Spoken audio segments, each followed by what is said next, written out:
Hi, I'm Dr. V. Boykin, former single mom, stripper, felon, and now keynote speaker, two-time author. I tell the truth about how to navigate challenging personal and professional situations. And managers, this one is for you. Why are you a manager? Are you a manager for your team, or are you a manager for your manager? And I ask that because many times managers get into the role thinking that they're going to help their people, they're going to develop their people, they're going to achieve all these awesome things within and with their team. And as soon as they get in seat, they start thinking about how they can preserve their job, how they can become the perfect manager, and they start managing for those above them instead of those they're entrusted to take care of. You see this a lot of times where they start getting very wrapped up in, I do the strategic work, but then they don't actually do any work.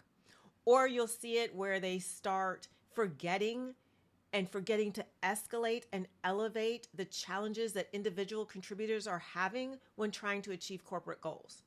So it's not about not being aligned or pushing back or being the difficult manager out of the group of managers, but it is very much about saying, hey, this is a challenge. This doesn't work in practice. When this translates to the floor, it's not landing. And that's where many managers start to stay silent instead of speak up. They are now managers for either themselves and their own progression, or they're managers to make their manager happy. When their real core function of any great manager is making sure your team can execute on what's in front of them and providing clarity and pushback when what the company is saying doesn't make sense for how people have to actually execute and do that job. Either they don't have the tools, haven't been given the skills, the messaging isn't clear, or the actual objective and target set requires further discussion because those up here are so out of touch with the people down here that are directly dealing with the customers and clients.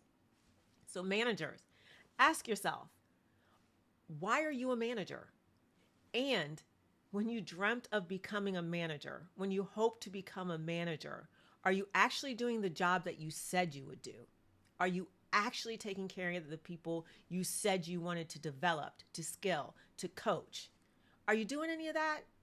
Or have you basically just sold out and you're just managing to get that pat on the head or pat on the back or attaboy from those above you? Because if so, frankly, you have no business in management. Roll up your sleeves, get to work, advocate for your team, make their job easier, not just you look better.